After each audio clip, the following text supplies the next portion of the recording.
हमारे शरीर में मुख्य रूप से बीमारी से बचने का काम कौन करता है?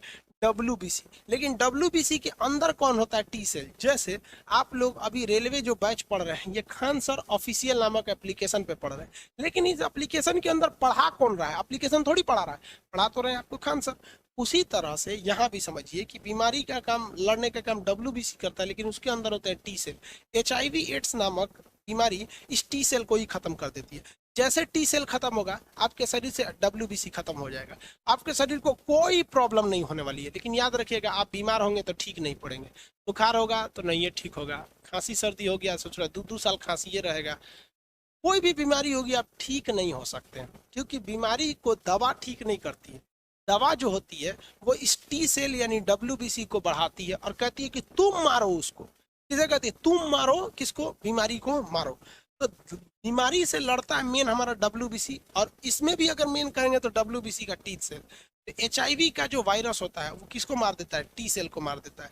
अब एक बात बताइए, मान लीजिए कोई आदमी आया, हिंदुस्तान की जितनी भी मिलिट्री है 13.5 लाख फौज को मार दिया, तो फिर हमारा देश क्या होगा? कोई भी मार के चला जाएगा। नेपाल आएगा मार के चल जाएगा, भूटान आएगा मार के चल जाएगा। रक्षा कौन करता है हमारे शरीर का? WBC। HIV के फैलने का सबसे बड़ा जो कारण है, देखिए कई कारण होता है। HIV सबसे 2 चीजों से कांटेक्ट में आता है। पहला आपका ब्लड।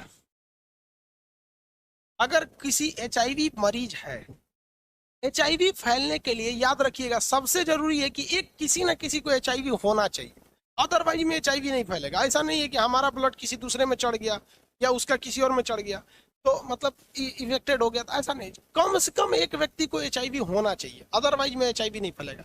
ब्लड के कांटेक्ट में, तो ब्लड के कांटेक्ट में आजकल सब सावधान रहते हैं सर। कोई भी सैलून में जाता है, बाल कटवाने कराते हैं तो रेजर बदलवा लेता है। क्यों? क्योंकि मान लीजिए कोई मरीज बैठा होगा, उसे HIV नहीं है, मान लीजिए उसे HIV नहीं, उसका कट गया और उसी रेजर से मेरा कट गया, तो बहुत बड़ी बीमारी नहीं होने वाली, थोड़ा सा वहां पे घाव हो जाएगा, इससे ज्यादा।